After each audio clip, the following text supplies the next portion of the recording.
napagtanungan namin. Sabi malapit lang. Ang layo pala. Ayan o. Palayo. Nabudol kami sa malapit. Lapit na lang daw ng lakaran. Ang layo pala. Sabi nung napagtanungan namin, malapit lang. Ha? Sabi nila malapit lang. Napasubo.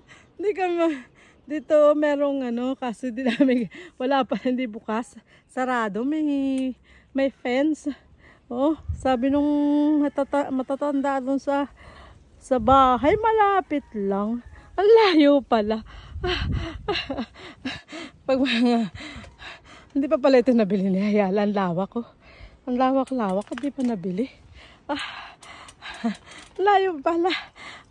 Sabi niyo, lapit lang. Kakagagala. Akala namin dire-diretso yung kalye. Putol na pala. Punta kami ng Patindig. Eto. Akay-akay ko na yung Akay-akay ko na yung bike ko. Ayan si Papa Glenn. Eto. Ayun yun nag-aakay ng bike. Ako mag-aakay din ng bike ko. Buhat-buhat ko na yung bike. Magbubuhat.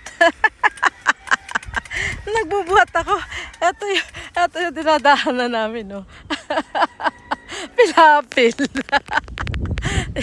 Ay, sige. At ako'y magbubuhat pa ng bike. Kagagala namin.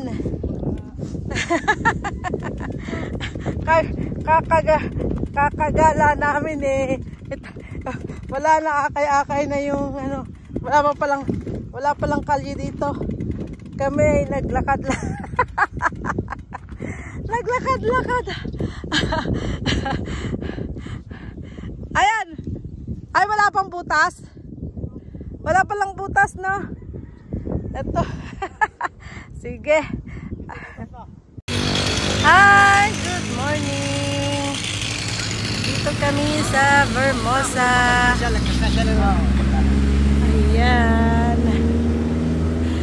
Practice ako sa Vermosa. Dito sa Vermosa. Practice muna.